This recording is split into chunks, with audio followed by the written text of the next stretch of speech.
തോരന് ആവശ്യമായിട്ടുള്ള മുതിര നമ്മൾ കുക്കറിൽ വേവിച്ചെടുത്തേക്കുവാണ്. കണ്ടില്ലേ, വറുത്തിട്ട് വേവിക്കുമ്പോൾ പച്ചമണം മാറും. നല്ല ഒരു ടേസ്റ്റാണ്, പെട്ടെന്ന് വേവുകയും ചെയ്യും. എപ്പോൾ മുതിര ഉപയോഗിച്ചാലും നമ്മളൊന്ന് അനത്തിയിട്ട് എടുക്കുന്നതായിരിക്കും നല്ലത്. ഇത് നമുക്ക് ഇതിൻ്റെ വെള്ളം, ഈ വെള്ളം നമ്മൾ കളയുന്നില്ല. അത് നല്ലൊരു ഒഴിച്ചുകറിയായിട്ടുണ്ടാക്കാനാണ്. നല്ല ടേസ്റ്റാണ്.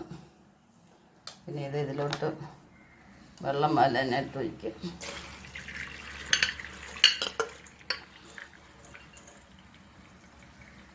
ഹായ് ഫ്രണ്ട്സ്, എല്ലാവർക്കും എൻ്റെ ചാനലിലേക്ക് സ്വാഗതം. ഇന്ന് ഞാൻ പഴമയുടെ ഒരു രുചിയാണ് ഉണ്ടാക്കാൻ പോകുന്നത്. അതായത് മുതിര നമ്മൾ വേവിച്ചിട്ട് അതിൻ്റെ വെള്ളം എടുത്തിട്ടൊരു നല്ല ഒഴിച്ചുകറിയാണ് ഉണ്ടാക്കാൻ പോകുന്നത്. അപ്പം മുതിരയൊക്കെ വേവിച്ച് നമ്മൾ അതിൻ്റെ വെള്ളം എടുത്തിട്ടുണ്ട്, കണ്ടില്ലേ. അപ്പം അതിന് ചേരുവ എന്തൊക്കെയാണെന്ന് നമുക്ക് നോക്കാം.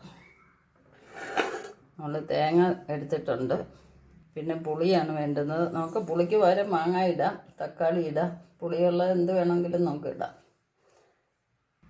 മല്ലിപ്പൊടി ഇട്ട് കൊടുക്കാം, മുളക് പൊടിയൊക്കെ നിങ്ങളുടെ ഇഷ്ടത്തിന് എടുക്കാം.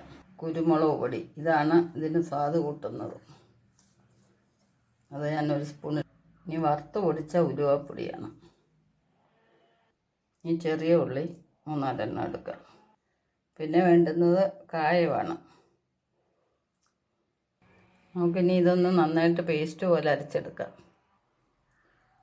നമ്മൾ നന്നായിട്ട് അരച്ചെടുത്തിട്ടുണ്ട്. ഇത് നമ്മൾ വെള്ളത്തിലോട്ട് ഒഴിക്കാം. അപ്പോൾ നമ്മുടെ മുതിരച്ചാറ് കറി റെഡി ആയിട്ടുണ്ട്. അധികം തിളച്ച് മറിയാൻ നിൽക്കരുത്. ഇങ്ങനെ പൊങ്ങി വരുന്ന സമയത്ത് തന്നെ നമുക്ക് തീ ഓഫ് ചെയ്യാം. പൊങ്ങി വന്നാൽ മറിയരുത്, അപ്പോൾ അതിൻ്റെ കൊഴുപ്പ് പോകും. അപ്പോൾ നമ്മളിങ്ങനെ എല്ലാം ഒന്ന് പൊങ്ങി മേളി വരുത്തില്ലേ, മറിയാത്ത ഒരു രൂപം വരുമ്പോൾ നമ്മൾ കടുക് വറുത്ത് ഇടാം.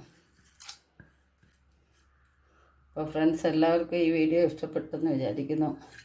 എന്തൊരു മണമാണെന്നറിയോ. പണ്ട് കാലത്ത് ഇതൊക്കെ നമ്മൾ വീട്ടുകളിൽ നട്ടുപിടിപ്പിക്കുമായിരുന്നു. മുതിരയൊക്കെ വർഷം തോറും കഴിക്കാനുള്ള മുതിര പയറൊക്കെ നമ്മുടെ വീട്ടുകളിലായിരുന്നു എടുക്കുന്നത്.